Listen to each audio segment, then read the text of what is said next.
I am a fidget. I was going to sit down here this morning and I was going to tell you that my son is a fidget and that he can't sit still. But when I thought about it, I realised that I am just as bad. When Vicky and I have an evening in together, I find it hard to sit on the sofa with her for a whole film, which is what we normally try and do.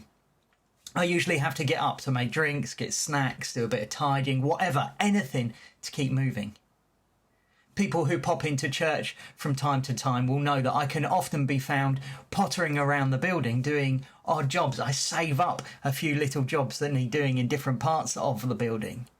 Because if I've sat down in one place for too long, I need to get up and move around to get my brain working, to go for a little wander. Because I find it really hard just to be still. In Psalm 40, we hear the voice of God, and he says, "Be still."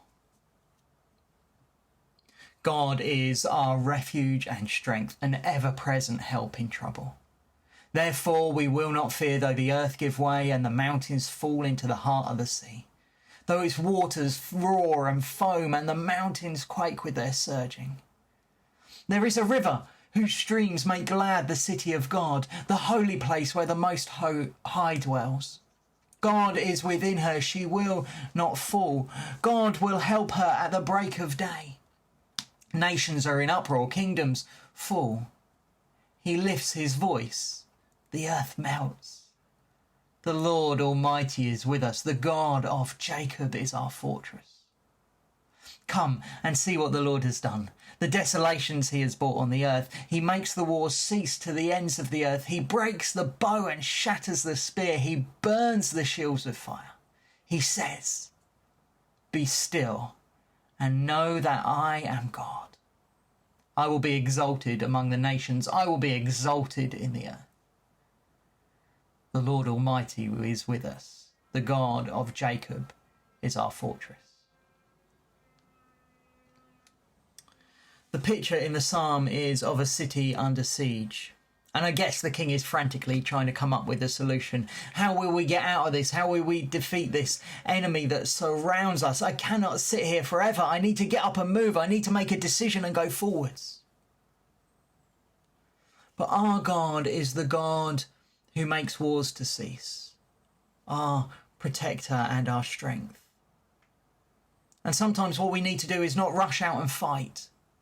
We do not need to make a hasty decision in order to deal with the problem right in front of us. Sometimes we need to be still for a while and to trust that he is God. Maybe we all need to do this a little more when we're making decisions at church or in our own lives.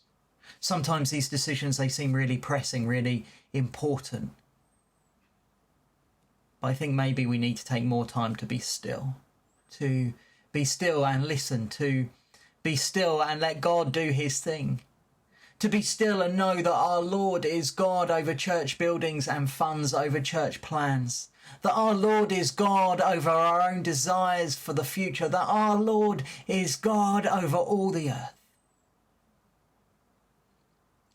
Some of us have been forced into a bit of extra stillness over the last few months, or at least we haven't been able to do all of the things we normally do with our time.